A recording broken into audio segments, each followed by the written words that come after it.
Irmãos,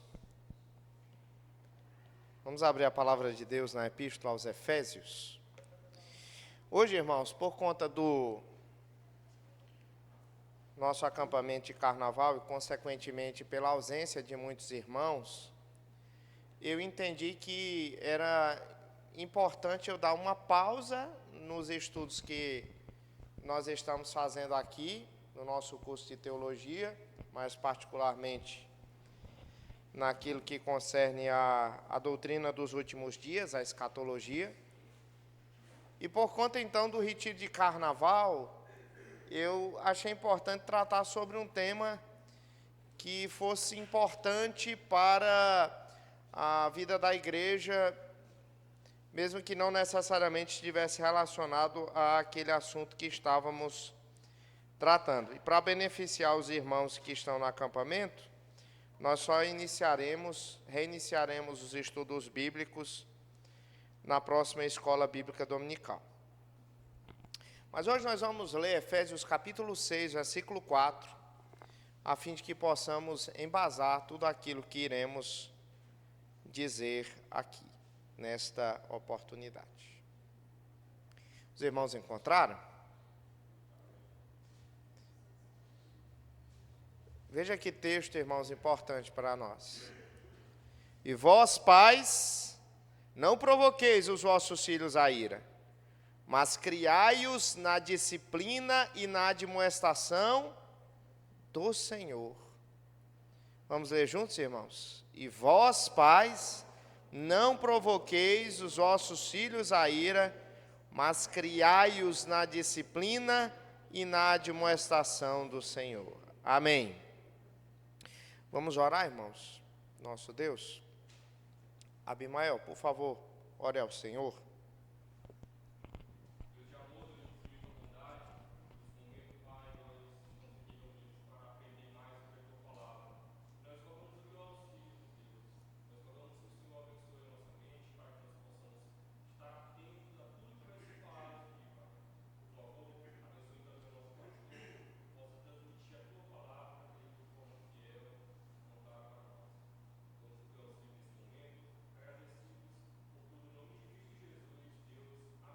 Amém. Irmãos, hoje eu quero falar sobre a relação de pais e filhos. Eu entendo que essa é uma relação muito importante que Deus nos deu. Deus nos criou para isso.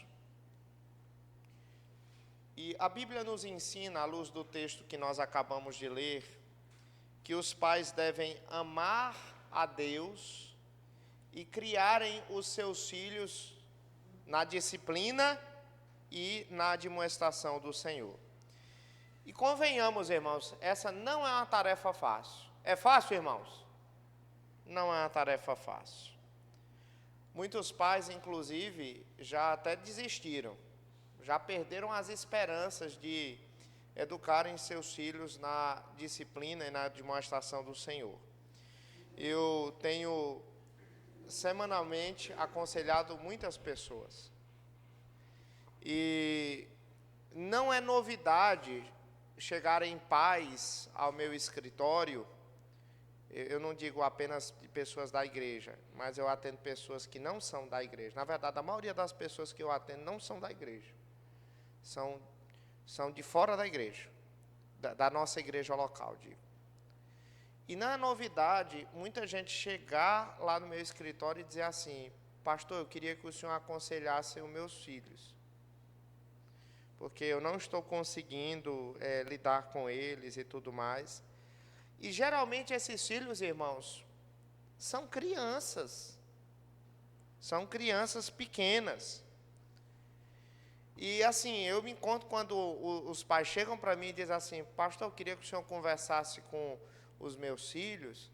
Eu me vejo numa situação difícil. Como regra, eu sempre falo para as pessoas o seguinte, para os pais, eu digo assim: olha, meus irmãos, eu não tenho costume de aconselhar a criança sem antes conversar com os pais pelo menos umas 2, 3 ou 4 vezes antes. Eu primeiro quero conversar com vocês. Aí depois, quem sabe, aí eu converso com as crianças. Aí, geralmente por que, pastor? Mas por que o senhor não pode conversar com os meus filhos de imediato? Por várias razões, irmãos. A primeira razão, que eu não converso diretamente com as crianças, mas primeiro eu vou tratar com os pais, é para evitar que os pais façam fofoca de seus filhos para mim. Porque assim, lá no meu escritório não é lugar para fofoca, né?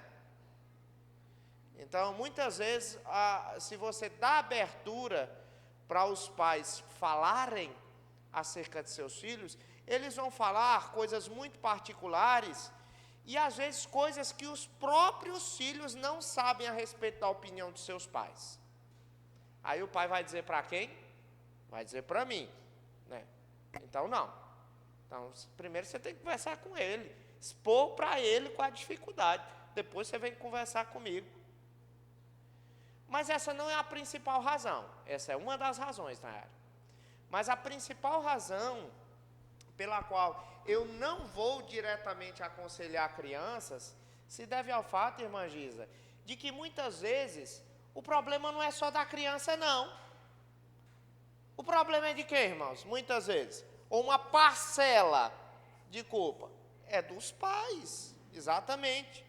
Então, quando eu vou aconselhar uma família que está tendo esse problema, eu procuro primeiramente ajudar aos pais que têm falhado na sua tarefa, para que eles tirem a trave de seus olhos, para que depois eles possam tirar o cisco do olho dos seus filhos. Porque muitas vezes, irmãos, muitas vezes, a culpa não é apenas dos filhos. Tem uma parcela muito grande dos pais também. Por exemplo, o texto que nós acabamos de ler.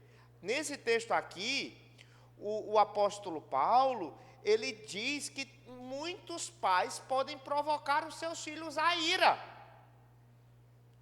E quando a gente provoca os nossos filhos à ira, isso inviabiliza a educação dos nossos filhos. A educação na palavra de Deus e na justiça. Vocês estão entendendo, irmãos? É bem verdade que a maioria dos pais tem boa vontade para educar seus filhos. Eu, por exemplo, eu amo muito meus filhos. Eu tenho uma boa vontade danada, eu quero que eles sejam as melhores pessoas do mundo. Mas, irmãos, eu tenho falhado muitas vezes. Mas não só sou eu, não. Todo pai falha. Certo? A gente pode ter a melhor boa vontade do mundo, irmãos. Mas muitas vezes falhamos e temos falhado, a despeito da nossa boa intenção. Porque boa vontade, boa intenção, não significa boa criação. Certo? E o texto que nós lemos inicialmente, em Efésios, nos mostra claramente isso. O apóstolo Paulo, ele escreve esse texto para pais que eram crentes, que eram cristãos professos, irmã Giza. No entanto, esses pais tinham falhado no que diz respeito à educação dos seus filhos. Do contrário, o apóstolo Paulo não tinha escrito esse versículo. Do contrário, o apóstolo Paulo não tinha sido tão incisivo nesse versículo. Então, o apóstolo Paulo só escreveu esse versículo porque tinha pais lá dentro da igreja de Éfeso, que estavam falhando na tarefa da educação dos seus filhos. E isso é muito sério, irmãos. Todos nós sabemos que isso é muito sério.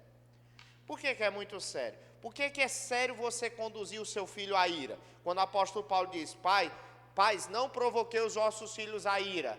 Por que é sério você provocar o seu filho à ira? Por quê?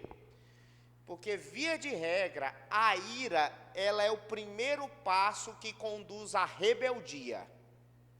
Você entendeu? A ira, ela é a semente da rebeldia. E isso não acontece apenas com crianças. A gente pensa assim, não, aquela criança é rebelde. Não, mas muita gente, irmãos, adulta, ela se torna rebelde por causa da ira. Preste bem atenção. muitas mulheres, muitas esposas têm se tornado rebeldes para com o seu esposo por causa de quê? Por causa da ira. O esposo fez alguma coisa, né? Ou disse alguma coisa. Aí a esposa ficou irada com o esposo. Aí daqui a pouco o esposo pede ou espera que a esposa faça alguma coisa. O que é que ela faz? Não faz. Ou faz o inverso daquilo que ele gostaria que ela fizesse. Por quê? Por causa da ira. A ira é a semente da rebeldia. Mas não é apenas do contexto familiar, não. Por exemplo, imagina que você está trabalhando num lugar, numa determinada empresa. Aí o patrão vai e faz alguma coisa com o seu colega de trabalho. Ele fica extremamente chateado, ele fica irado. O que é que vai acontecer? Muito provavelmente ele não vai fazer o serviço dele como é devido. Na verdade, pode ser que ele faça o inverso, ou até prejudique a empresa do patrão. Por quê? Porque ele ficou irado. Você entendeu? A ira, ela é a semente da rebeldia. Mas existem vários outros tipos. Por exemplo, dentro do contexto da igreja. Muitas vezes, crentes da igreja, membros da igreja, eles se rebelam contra a igreja por causa da ira contra os seus líderes. Por quê? Porque a ira, ela é a semente da rebeldia. De tal maneira, meus irmãos, que nós temos que prestar muita atenção quando a gente ira os nossos filhos. Porque a ira, ela é a semente da rebeldia. No final das contas, toda rebeldia contra autoridades é uma rebeldia contra Deus, porque foi Deus que instituiu a autoridade. Por exemplo, foi Deus que instituiu os pais para ser autoridade sobre os filhos. Quando os filhos, eles não são submissos à autoridade dos pais, no final das contas, eles acabam sendo insubmissos ao próprio Deus. Vocês compreenderam, meus irmãos?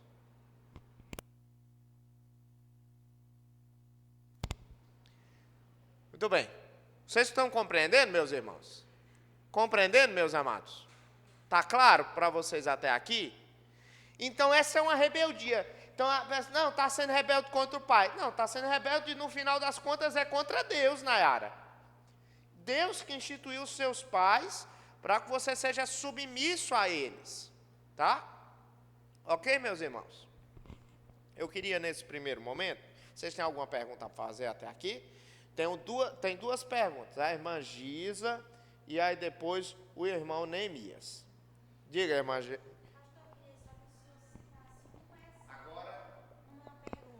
Eu queria só que o senhor citasse um exemplo de uma ira de pai para de mãe, de pais para os filhos. Uma ira, um exemplo. Um motivo de ira? Vamos por exemplo. Vou dar um exemplo assim. Eu chego para minha filha, por exemplo, eu peço para minha filha fazer uma coisa e ela não faz. Aí eu chego para ela e digo assim: Isabelle, deixe de ser preguiçosa, Isabelle. Irmãos, ninguém gosta de ser chamado de preguiçoso. Gosta? Não gosta. Mas eu estou dizendo que ela é preguiçosa. Bem, pode ser que ela esteja com preguiça. Mas pode ser que ela tenha esquecido. Entendeu? Com Israel é mais fácil. Israel é mais esquecido, Pedro. Já tem uma dificuldade maior. A Isabelle nem tanto. Mas pode ser que a Isabelle, ela tenha esquecido. Porque na maioria das vezes que eu peço para ela fazer uma coisa, ela faz de imediato. Entendeu?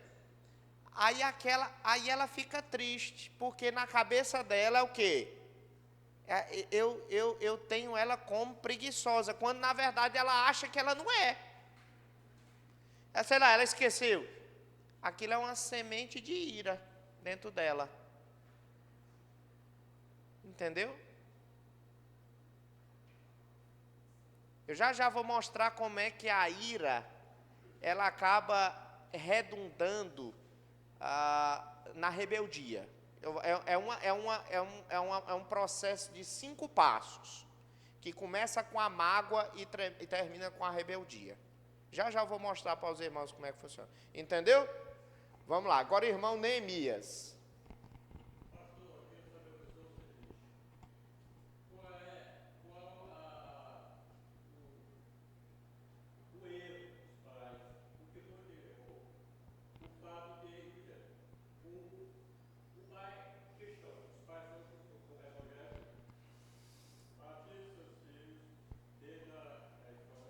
Uhum.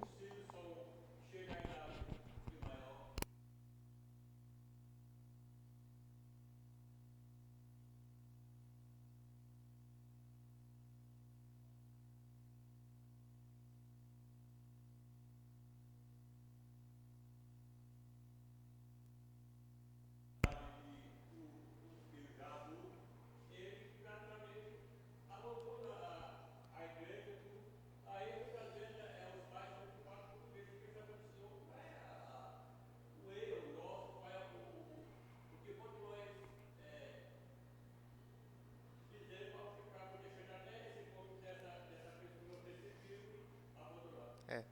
Aqui a gente tem que considerar várias coisas, irmãos, assim. Cada caso tem as suas particularidades, tá? A gente não pode, assim, generalizar tanto.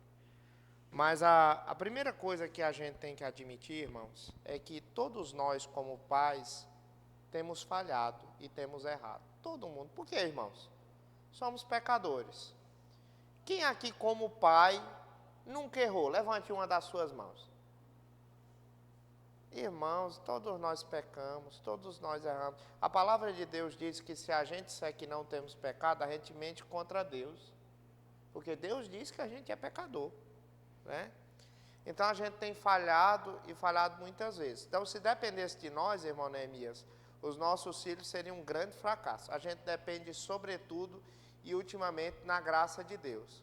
Evidentemente, Deus nos traz responsabilidades. E às vezes a gente pode errar, e temos errado em várias formas, mas Deus nos chama a sermos bênção na vida dos nossos filhos. Então, assim, eu não posso generalizar, dizer assim, não, o que foi que todo mundo errou, que aí o filho se desviou. Bem, eu não sei. Eu vou tratar hoje de um aspecto que está relacionado à ira, tá? Como a ira dos filhos acaba conduzindo à rebeldia. Mas eu gostaria de dizer o seguinte, que nem sempre os pais são culpados pelo desvio dos filhos. Às vezes, o filho, ele se desvia dos caminhos do Senhor, porque, na verdade, ele nunca esteve, de fato, nos caminhos do Senhor. Às vezes a gente pensa, por exemplo, meus filhos, meus irmãos, nós nascemos num lar presbiteriano. Eu vi os meus pais desde cedo fazendo culto doméstico dentro de minha casa. Eu vi o nome do Senhor sendo invocado. Os meus pais me deram um exemplo, irmãos. Mas assim, nem todos lá de casa permaneceram no caminho do Senhor. A minha irmã mais nova, hoje está longe dos caminhos do Senhor. Assim, eu não identifico uma coisa assim, que eu diga assim, que foi determinante na criação dos meus pais para com a minha irmã, que levasse ela a isso. Mas é porque a gente esquece muitas vezes que nós não nascemos regenerados. Nós precisamos, ao longo da nossa vida, nascer de novo, nos arrepender dos nossos pecados, ter fé. Então, assim, por exemplo, meus filhos foram batizados. Eu trago eles para a igreja. E eu oro todos os dias para que Deus, o mais rápido possível, possa convertê-los dos seus pecados e trazer a Cristo. Então, às vezes, irmão Neemias, não é nem os pais, é uma questão de Deus com aquela pessoa. Esperamos no Senhor que a promessa que Ele nos fez, concernente aos nossos filhos, aconteça em algum momento da vida deles. Certo? Não sei se mais cedo ou se posteriormente, mas a promessa, diz a palavra de Deus, não é apenas para nós, mas para os nossos filhos também. Está claro, irmãos, isso aqui? Pronto. Agora eu queria mostrar para vocês como é que a pessoa se torna uma pessoa rebelde, certo? Como é que uma criança, ela se torna rebelde contra os seus pais? São 5 etapas, certo? É um processo que envolve 5 etapas. A primeira etapa, a mágoa. A mágoa é a primeira etapa para se desenvolver a rebeldia.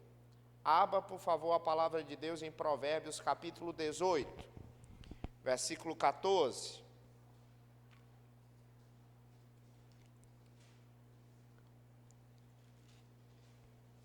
Eu estou falando isso tudo aqui, irmãos, mas isso aqui é tipo uma introdução para aquilo que eu vou falar no mês de maio, que é o mês da família presbiteriana. No mês de maio, nós vamos fazer uma série de estudos bíblicos relacionados a isso, tá? Então, hoje é apenas uma palhinha para aquilo que a gente vai ver em maio, tá? Vamos lá, Provérbios, capítulo 18, versículo 14. Encontraram, irmãos?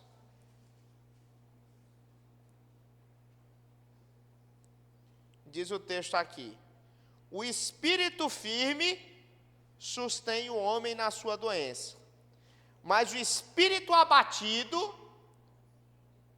quem o pode suportar?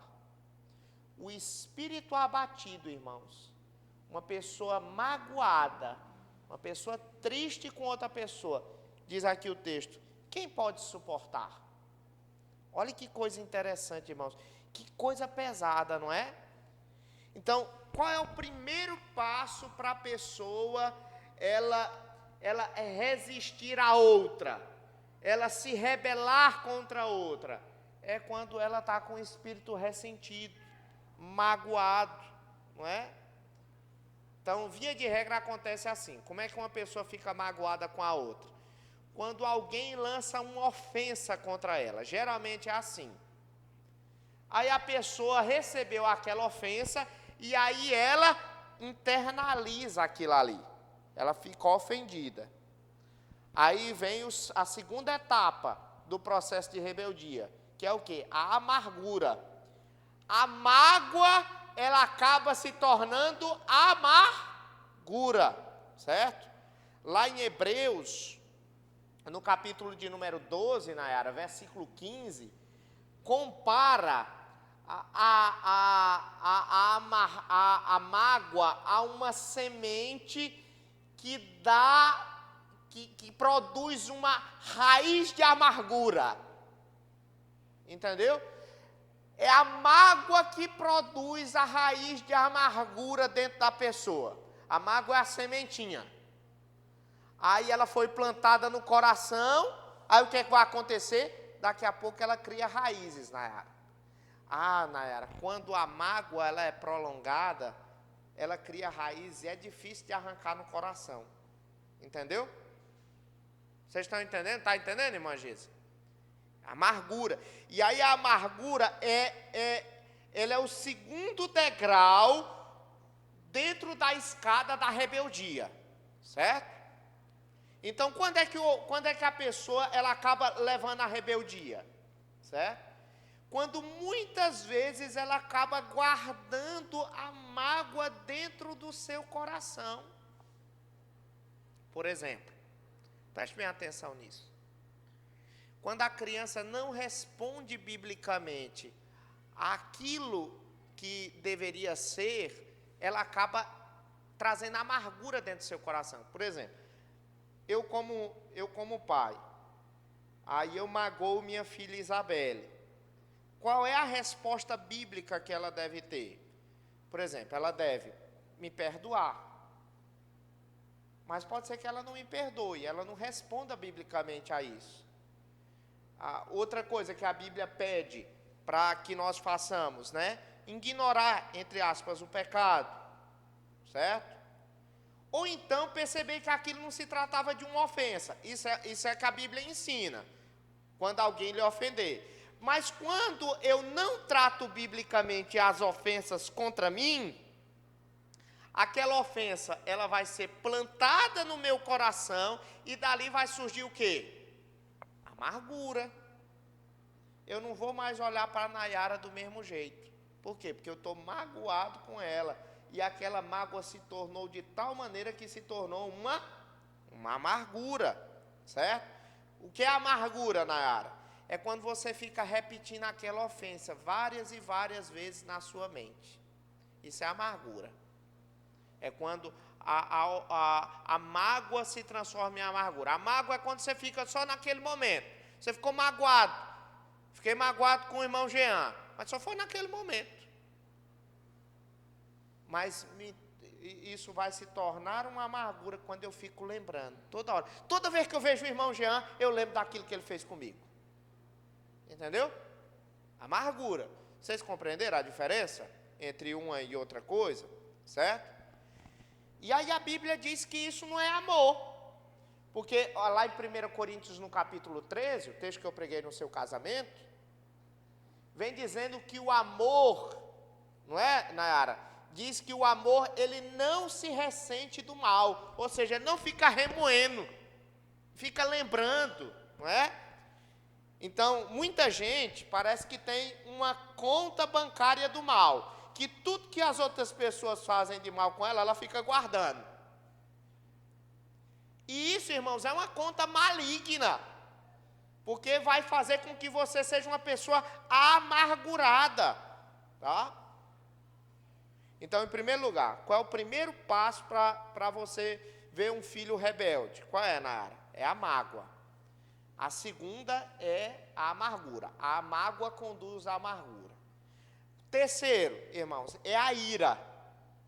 Certo? A mágoa dá à luz a amargura e a amargura dá à luz a ira. E essa ira, irmãos, que eu estou falando, é sobre a ira que a Bíblia, lá em Efésios, no texto que nós lemos, diz que os pais não devem provocar no seu filho. A ira, irmãos, que Efésios fala, não é uma explosão momentânea que a criança tem para com o pai. Ela explodiu. Não. É uma ira que se tornou habitual. Toda vez que o pai vai dizer alguma coisa com o filho, aí o que é que acontece? O filho responde. O filho não faz. Entendeu? Essa é a ira que Efésios está dizendo. Porque, via de regra, pode ser que os nossos filhos, aqui e acolá, eles explodam. Mas aquilo seja uma coisa pontual. Mas a ira que o texto aqui está dizendo é uma ira que se tornou habitual. Que, na verdade, a ira se tornou uma característica da criança. Aí, se você fosse qualificar o seu filho, você caracterizaria seu filho como uma criança irada? Eu conheço algumas crianças que são crianças iradas. Né? Eu tenho convivido com crianças para além da nossa casa há 20 anos. Tanto no contexto da igreja, quanto no contexto do seminário. A gente percebe isso. A ira não é uma coisa pontual daquela criança. Ela não explodiu uma vez. Mas é sempre assim. Certo? E isso é um negócio sério. Porque como é que a Bíblia chama o homem que vive com ira? O livro de Provérbios chama esse homem de irancudo. Ou na verdade, é iracundo. Não é irancudo, não. É iracundo. Certo? A Bíblia, inclusive lá no livro de Provérbios, diz, Nayara, que você tem que se afastar do homem iracundo. Mas lógico que você é pai do seu filho, você não vai se afastar do seu filho porque ele é iracundo, né? Mas se fosse outras pessoas, o livro de Provérbios diz, se afaste dessa pessoa. Mas como é seu filho, você não tem como se afastar, não é? Mas você pode, certo? Lembrar ao seu filho a respeito das consequências bíblicas de ser uma pessoa iracunda. Diz, olha, meu filho, se você continuar desse jeito, você não tem amigos não, viu? Porque a palavra de Deus nos ensina que as pessoas que são iracundas, as pessoas que não são, elas se afastam de gente que são. Tá? Então, essa é a terceira etapa. Primeira delas, mágoa. Depois, amargura. Depois, ira. Aí, quarta etapa, irmãos. teimosia. Certo? O que é teimosia, irmãos? Teimosia é insubmissão. Certo? O pai disse 1, 2, 3, 4 vezes, mas a criança teima em fazer, né? A Bíblia, irmãos, fala que isso é muito sério. Abra sua Bíblia em 1 Samuel, por favor. 1 Samuel, capítulo 15, versículo 23. Olha como a insubmissão, a teimosia, ela é um negócio muito sério. 1 Samuel 15, versículo 23.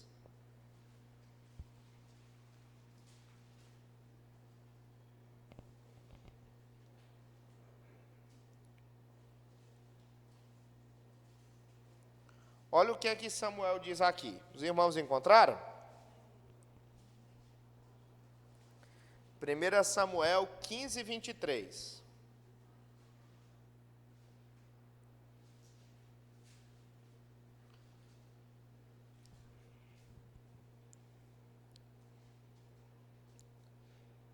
Diz assim, ó, porque a rebelião, ou seja, a insubordinação, ela é como o pecado de quê, irmãos? Da feitiçaria. E a obstinação, ou seja, a teimosia, é como o quê? É como a idolatria e culto a ídolos do lar.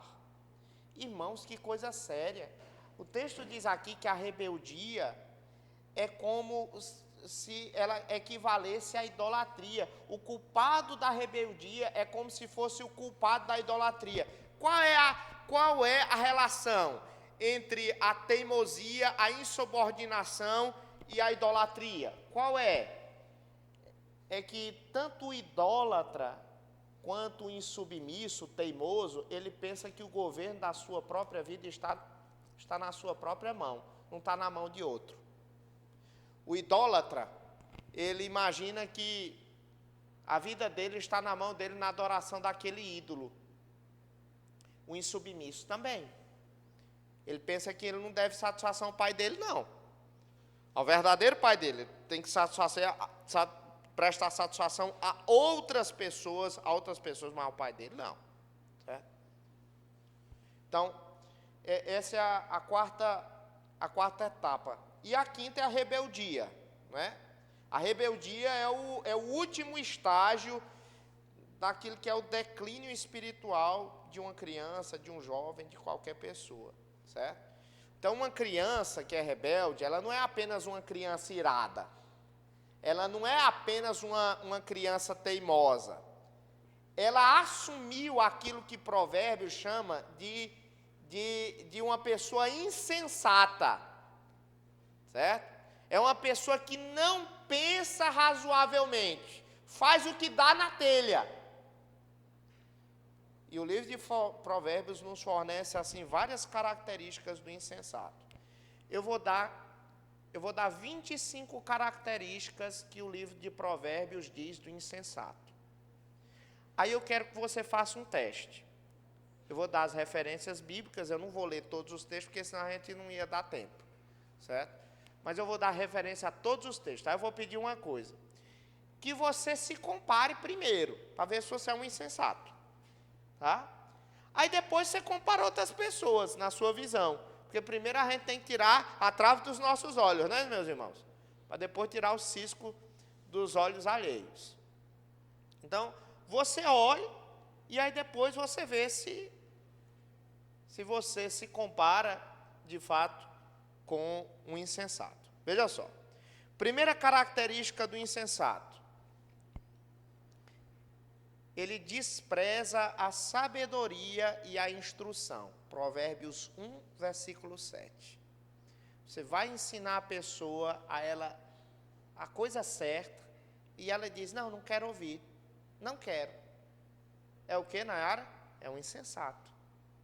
Você está ensinando a pessoa a fazer o certo, mas ela não quer ouvir. Ô, irmãos, como pastor já aconselhei tanta gente assim. Ô, irmãos, eu tenho que me segurar agora para não chorar. Mas existem tantas pessoas, irmãos, que Deus agraciou com tanta luz ao seu redor, mas elas permanecem com a venda nos olhos. Por quê? Porque não querem escutar e ouvir a verdade da palavra de Deus. A gente ensina a verdade, mas não quer receber o ensino da palavra de Deus. Como é que a Bíblia chama? Insensato. Primeira coisa. Segunda coisa. Odeia o conhecimento. Provérbios 1, versículo 22. Ele não apenas não quer ouvir a verdade, mas odeia a verdade. É o oposto à verdade. Ele é um insensato. Terceira coisa, Provérbios 10, versículo 1. Ele entristece sua mãe. Quem entristece a mãe é um insensato. Você está entristecendo sua mãe? Você é um insensato. Quarta coisa, diverte-se praticando a maldade. Provérbios 10, versículo 23. Ele não apenas odeia a verdade, mas ele se diverte com a maldade do pecado. Ele gosta de pecar. Ele é um insensato. Quinta coisa, ele é reto aos seus próprios olhos, ou seja, ele se acha bom demais, ele se acha que ele está certo. Ele está perdido, ele está todo errado, mas ele se acha que está certo. Ele está cego, ele é um insensato. Provérbios 12, 15 diz isso. Sexta coisa, ele é rápido em se irar. Qualquer coisa ele está irado. Ele explode facilmente, ele é pavio curto. Provérbios 12, 16. Oitavo, ele odeia apartar-se do mal. Provérbios 13, 19. Outra característica, ele é enganador. Provérbios 14, versículo 8. Ele diz uma pessoa uma coisa com o fim de ludibriar a pessoa, de dar a outra pessoa a impressão que, na verdade, não é, de fato, a verdadeira. Ele é um insensato. Outro, ele é arrogante e negligente. Provérbios 14, 16. É para ele fazer uma coisa, ele não faz. Ele ainda fica arrogante, se achando bom demais. Sensato. Rejeita a instrução de seu pai. Provérbios 15, versículo 5. Despreza sua mãe. Provérbios 15, versículo 20. Não reage bem à disciplina. Na hora que o pai vai corrigir, dizer, não, meu filho, por causa que você fez isso, agora você vai ficar sem aquilo outro. Não reage bem à disciplina. Provérbios 17, 10. Não entende a sabedoria. Provérbios 17, 16. Tem um foco mundano, pensa muito nas coisas do mundo, pensa só em dinheiro, pensa só em diversão, pensa só em coisas materiais, pensa só em conforto. Foco mundano, é um homem insensato, é um homem mundano. O sistema dele é um sistema de valores carnais, é isso que diz, então, a palavra de Deus, que é um insensato. Provérbios 17, 25, entristece seu pai. Também nesse texto de Provérbios 17, 25, magoa sua mãe. Provérbios 18, versículo 8, não discute algo a não ser o seu ponto de vista. Ele não aceita outro ponto, senão a opinião dele. Vai conversar com uma pessoa, aí a pessoa vai e chega assim e dizer assim, mas fulano, você não acha que deveria ser assim, assim, assim, outro? A pessoa diz assim, não, mas eu sou desse jeito, eu nasci desse jeito, eu vou continuar para sempre assim. É um insensato. Você entendeu? Um homem insensato. Outra coisa, provoca os outros a discórdia e a ira por suas próprias palavras. Provérbios 18, 6. Gente que vive provocando a ira do outro, insensato. Sua própria boca o leva à destruição. Provérbios 18, 7. Diz uma coisa e aquilo muitas vezes se volta contra ele. Ele é agressivo, contencioso. Provérbios 20, versículo 3. Ele é esbanjador. Provérbios 21, 20. Olha, irmãos, uma coisa que eu não tenho pena de gastar meus recursos financeiros, mas uma coisa que eu tenho dificuldade, irmãos, é com extruir as coisas, é desperdiçar as coisas. Irmãos, penso na pessoa que tem dificuldade em desperdiçar. Eu procuro fazer tudo com que os meus recursos possam ser utilizados de maneira sensata. E que eles durem, certo? O insensato não. O insensato, para ele, todo o dinheiro que entra na mão dele, o que é que acontece? Desaparece. Ele gasta tudo. E gasta em coisas banais. Ele é insensato. Ele é esbanjador. Outra coisa, repete sua insensatez. Fica fazendo aquilo constantemente. Provérbios 26, 11. Confia em seu próprio coração. Provérbios 28, 26. Não consegue resolver seus conflitos. Provérbios 29, 9. Tem aqueles problemas e permanece para sempre com aqueles problemas. Dá vazão completa à sua ira. Provérbios 29, 11. E eu acho que é essa a lista. E aí, você é uma pessoa insensata? Você tem filhos insensatos? Pois bem, se você é uma pessoa insensata, ou você tem filhos insensatos, você vai ter que tomar algumas escolhas na sua vida, certo? E é aqui onde muitos pais erram, certo? Existem dois tipos de lares, dois tipos de família. Existe um tipo de lar que é centrado em Deus, e existe outros lares que são centrados nos filhos. Entendeu? Esses lares que são centrados nos filhos são lares extremamente problemáticos. E os lares centrados em Deus, eles passam por problemas e dificuldades, mas eles experimentam a graça de Deus continuamente, diariamente, dentro dos seus lares. Eu vou mostrar a diferença desses dois tipos de lares, tá? Como é o lar centrado nos filhos? O lar centrado nas crianças. O lar centrado nas crianças é aquele lar que as crianças pensam que tudo lá dentro da casa gira em torno deles. Que o pai, ele existe por causa dela. E que os irmãos também existem por causa dele. Até o animal de estimação que tem dentro de casa existe por causa de quem? Por causa da criança, por causa do filho. Esse é o tipo de lar cujo centro é a criança. Tudo que existe dentro da casa é para quê? É para agradar a criança. Esse é um lar centrado nos filhos. Em um lar assim, as crianças fazem algumas coisas. Eu vou dar aqui algumas características. Em primeiro lugar, em lares as crianças são o centro, as crianças interrompem os adultos quando eles estão conversando.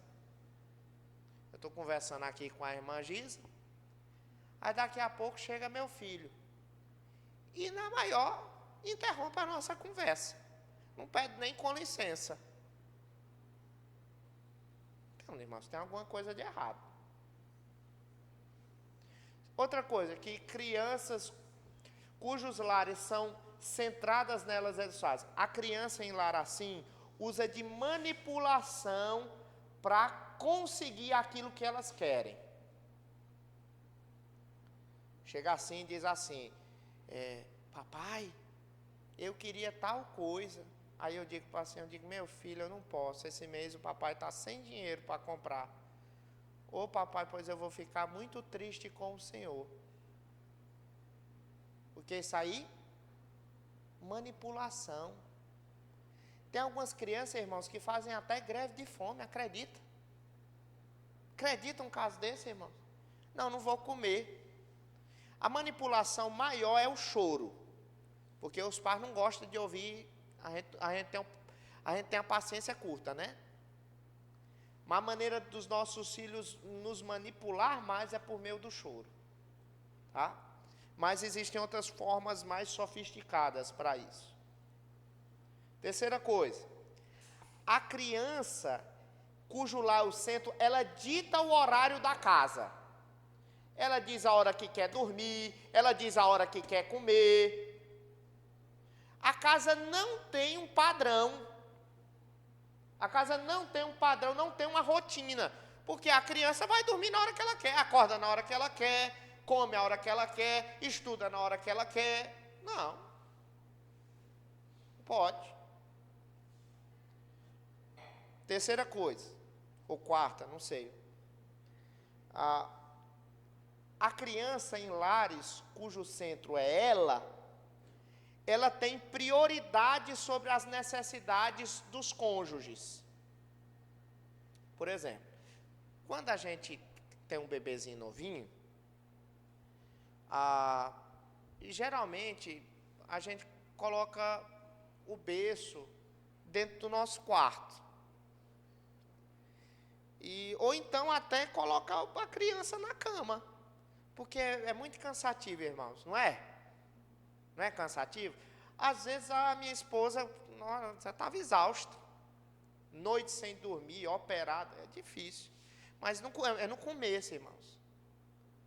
Aí a criança agora já tem, vamos dizer, já tem 5 anos. Já tem 6 anos. Mas a criança está lá, no meio da cama, dormindo com os pais. Os pais não têm um momento de privacidade conjugal, por causa que a criança está lá. Irmãos, isso está errado. A criança está sendo o centro da família. Certo? Isso está errado. Outra coisa, o lar cuja criança é o centro. A criança tem um voto igual dos pais. Você chega assim lá, imagina lá em casa, imagina lá. Eu estou com um plano de uma coisa para a nossa família, para a gente fazer alguma coisa. Aí eu chego lá na mesa, na hora do almoço, e digo assim: olha, eu estou pensando em fazer isso. Vamos fazer uma votação aqui? Eu tenho 3 filhos, eles são maioria. Certo? Eu e a Juliana somos só 2 votos. Vamos fazer aqui uma votação. Aí eu e a Juliana votamos sim. Porque a gente entende que aquilo ali é bom para a nossa família. Mas as crianças votam não. A gente perde a eleição. Mas menino, eu tenho uma menina de 2 anos de idade, um de 5 e outra de 10. E eles ganharam da gente.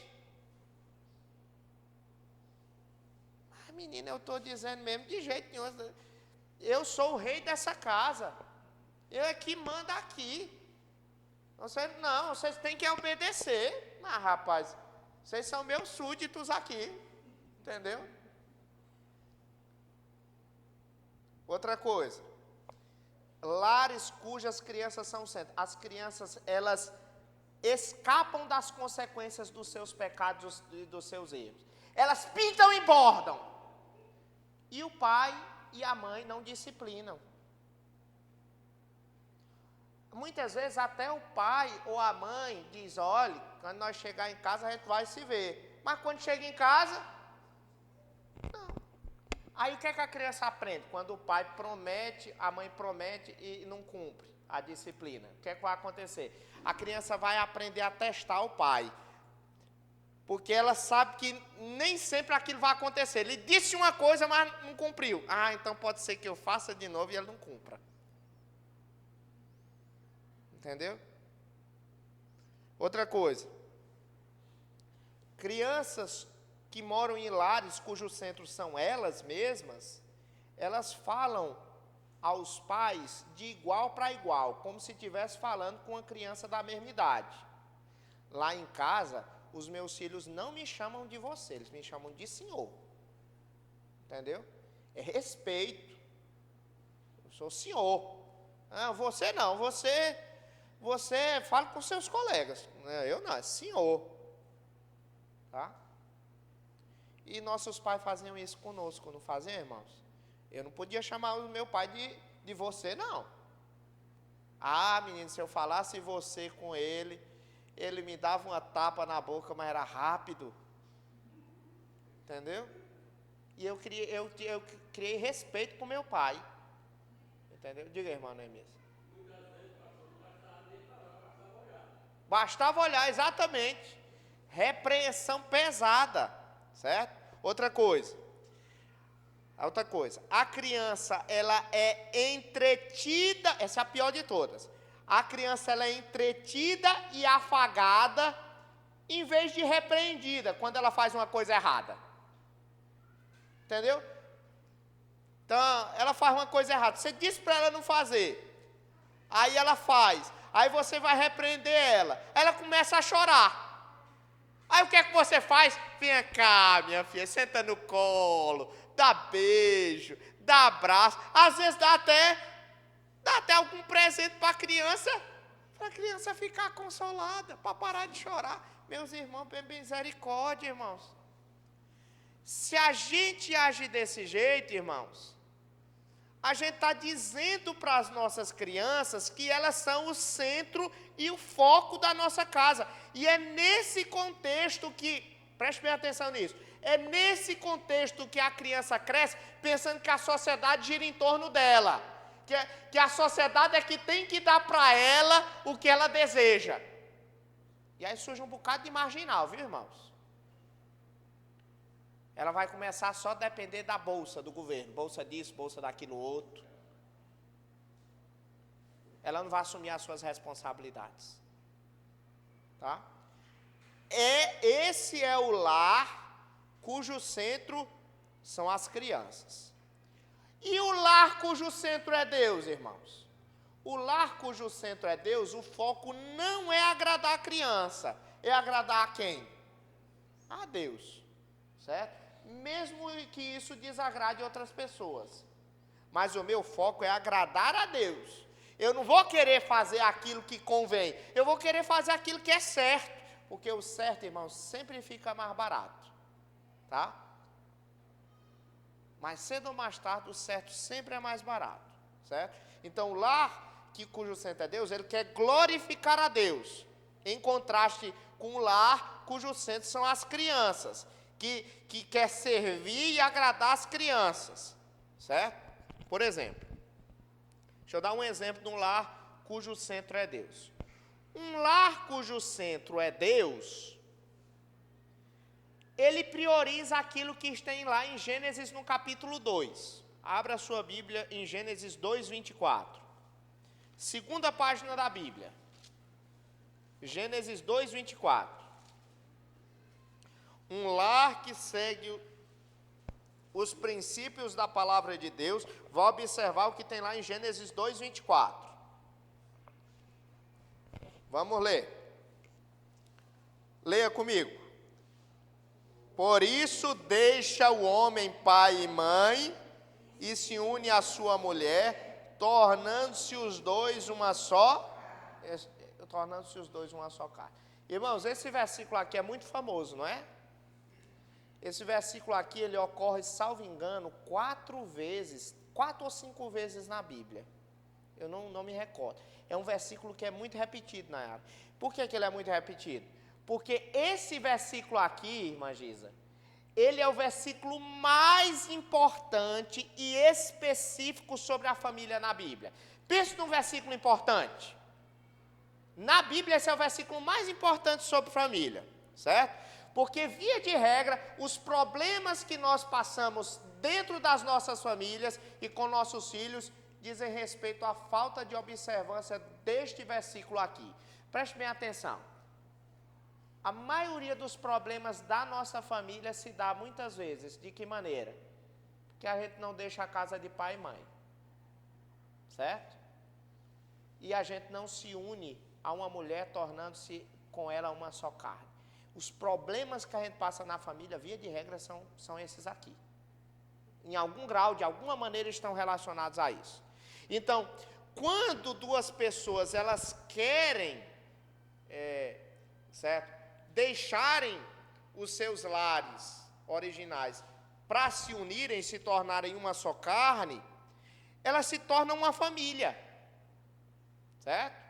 Antes da chegada de qualquer filho. Aí quando o filho chega, irmãos, os pais se tornam cabeças daqueles filhos. Eles são líderes daqueles filhos, certo? O pai é o líder e a mãe a vice-líder, a sua auxiliadora. Então, quando os filhos nascem, eles são bem-vindos. Eu fico muito feliz, certo? Eu tenho 3 filhos. Todas as vezes que a Juliane deu à luz os 3, eu fiquei muito feliz. Mas, assim, os nossos filhos, irmãos, certo? Eles são bem-vindos na família, mas eles não tomam parte nas decisões da família, certo? Eles fazem parte da família, mas eles não são uma só carne, como eu e a Juliane somos. Entendeu? Então, eles não são a parte mais importante da nossa família. Por exemplo, eu, como chefe da minha casa, a pessoa mais importante dentro da minha casa não são os meus filhos. É a minha esposa, é a pessoa mais importante. Sabe por quê que ela é a mais importante? Porque daqui a pouco seus filhos vão casar, eles vão sair de casa. Aquilo que deveria ser aquilo que deveria ser a sua incumbência, a sua tarefa com eles vai cessar. A sua liderança sobre eles vai cessar também. É provisória. Entendeu? Daqui a pouco a Coral vai casar. E aí? Quando ela casar, e aí? Não, aí pronto, se cumpriu. Mas o Josino fica. Certo? Mesma coisa com a Isabela, mesma coisa. A relação, irmãos, primordial e aquela duradoura até que a morte os separe, não é a dos filhos, é a dos pais. Entendeu? Então, quando você coloca a relação, inverte a relação, você coloca prioridade nos filhos, em vez dos pais, em vez do seu cônjuge, isso aí causa um problema, porque os filhos vão aprender que vocês existem para servi-los. Entendeu? Isso é um negócio muito sério, irmãos. Certo? Então, o lar cujo centro é Deus, ele parte desse princípio aí. É muito importante isso, tá? Eu vou dar aqui alguns exemplos dos lares cujo centro é Deus. Em primeiro lugar, os lares cujo centro é Deus, os pais ensinam os seus filhos a servir os outros com alegria. Eu não estou dizendo que isso é fácil, não. Eu estou dizendo que a gente tenta ensinar, tá? Os lares cujo centro é Deus tenta ensinar os filhos a servir com alegria. Não ficar resmungando. Ah, estou cansado disso. Não. Segundo, ensina a obedecer alegremente os pais da primeira vez. Porque às vezes o pai tem que dizer 2, 3, 4, 5 vezes. E fica prometendo. Não, olha, você disse uma vez, não obedeceu, discipline. Da primeira. Que é para ele obedecer da primeira. É isso mesmo, irmão. Terceiro, não interromper os pais quando estão conversando com o outro. Uma coisa muito urgente, pai, com licença, mãe, com licença. Quarto, entender que nem sempre vão conseguir aquilo que querem. Eu sei, muitas vezes meus filhos pedem algumas coisas, eu digo, meu filho, eu sei que você quer. Mas nem tudo que você quer eu posso lhe dar, e eu devo lhe dar. Não. Teve um dia desse, que era o dia das crianças, né? Aí, o Israel, a gente no dia das crianças, geralmente a gente dá brinquedo para os nossos filhos. A gente acha que isso de alguma coisa é algo que é aceitável, que a gente deve dar. A gente pode, a gente deve. Aí eu cheguei para o Israel, aí eu disse assim, meu filho, você gostaria de ganhar o quê no dia das crianças? Aí ele pensou e pensou, Aí ele disse assim, não, pai, eu quero dinheiro. Aí eu disse, o quê? Aí ele disse, dinheiro. Eu digo, para que você quer dinheiro? Ele disse, não, ainda não sei, é para me gastar, né? Eu estou pensando ainda. Aí eu disse, pois vá pensando bem muito, e depois me fala, aí eu vou pensar no seu caso. Entendeu? Outra coisa, eles aprendem a fazer o horário deles de acordo com o horário dos pais. É um lar cujo centro é Deus. Segunda, ter direito, de dar sua opinião nas decisões da família, mas não necessariamente ter um voto do mesmo peso. Isso é uma coisa muito importante. A criança não tem o poder de decidir, mas talvez seja interessante você chamar ela para conversar, dizer, fulano, Isabela mais crescida, o que é que você acha, minha filha? Para quê? Para incentivar a maturidade dela. E se a gente entender que ela está errada, a gente diz assim, minha filha, olha, eu acho que não é bom por isso, por isso, por isso. Ela não tem direito a voto, mas ela pode ser chamada a aconselhar. E se ela estiver certa? É mesmo, minha filha, você pensou muito bem, parabéns, você tá muito esperta, você está muito inteligente. Incentiva ela, entendeu? Outra coisa, as crianças que vivem no lar cujo centro é Deus, elas sofrem as consequências naturais de seu comportamento pecaminoso e irresponsável. Nunca vou esquecer, há 2 anos atrás, eu não sei se era não sei se era dia das crianças, não sei se era dia do aniversário da Isabelle, ou se era Natal. Essas são as 3 datas que geralmente a gente compra algum presente para eles. Aí eu me recordo que em uma dessas ocasiões, a Isabelle chegou com um presentinho dela, chorando. Aí eu perguntei para ela porque ela estava chorando. Ela disse assim, papai, é porque eu não estou merecendo. Eu vim lhe devolver o presente. Meus irmãos, como aquilo ali eu achei, como eu fiquei feliz com aquilo ali. Ela estava entendendo o peso do pecado. Entendeu? Não era para mim chorar, não, aquilo ali era para mim louvar a Deus, porque o Espírito Santo estava agindo nela, aí eu perguntei, mas o que é que você está fazendo? Aí ela disse assim, a mamãe pediu para mim fazer isso e isso, e eu não fiz. Aí eu digo, pois está dando certo. A educação está dando certo. Né? Essa foi, irmãos, a primeira vez que eu vi dentro da Isabelle uma ação do Espírito Santo assim muito clara na vida dela, no que toca a arrependimento de pecados. Entendeu? Ninguém pediu, ninguém exortou ela, ela por si mesma veio, e eu louvei a Deus por causa disso. Né? Outra coisa, não falar com os pais como se fossem da mesma idade do pai e honrá-los como autoridade espiritual. Outra coisa, considerar os outros como sendo mais importantes que elas mesmas. Outra coisa, preencher várias responsabilidades do lar, por exemplo, trabalho doméstico.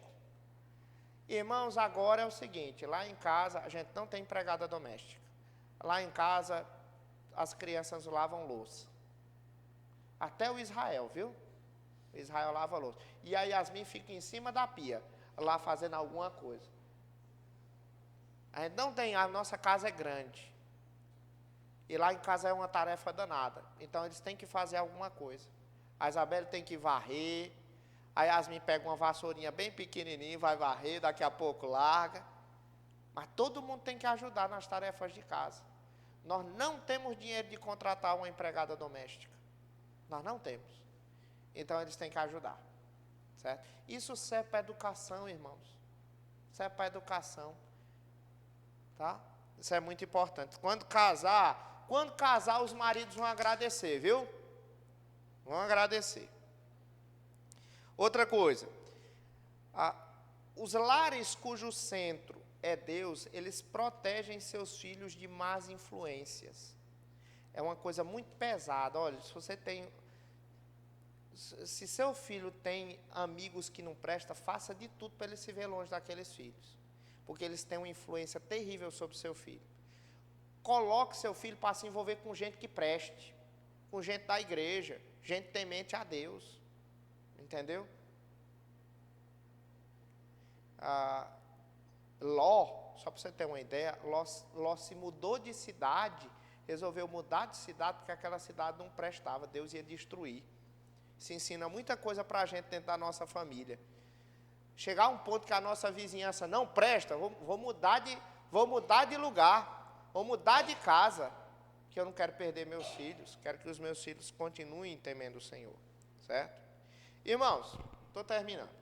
Seu lar, qual é o modelo do seu lar? O seu lar é centrado nas crianças, nos filhos, ou o seu lar, ele é centrado em Deus? Essa é a pergunta que você vai levar para casa hoje, tá?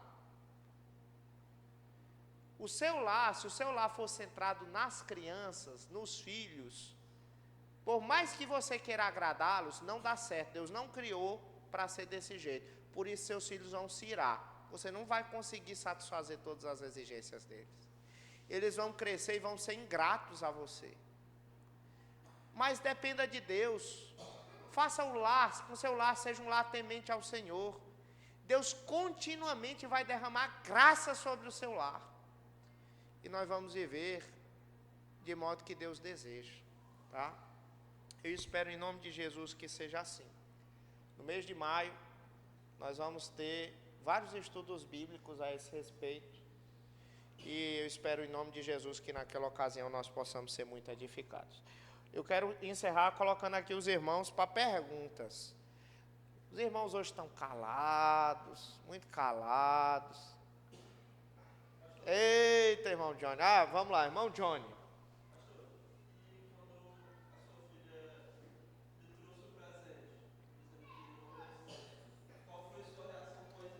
Eu orei com ela, pedi a Deus perdão pelos nossos pecados, e eu disse, olha minha filha, eu estou lhe devolvendo um presente, porque isso aqui é graça de Deus, você não merece não, mas você está recebendo a graça de Deus. Entendeu? Você ensina o evangelho dessa maneira, entendeu? Você não merecia não, mas eu estou lhe dando de graça, assim como Deus lhe dá de graça, eu estou lhe dando de graça. Ensina o evangelho. Está gravando. Vamos lá, irmãos. Mais perguntas? Vai lá, irmã Giz. A senhora não perguntou quase nada hoje, irmã Giz. Muito bem. Pois então, irmãos, nós vamos ler a palavra de Deus em Efésios, no capítulo de número 4. Efésios 6, versículo 4.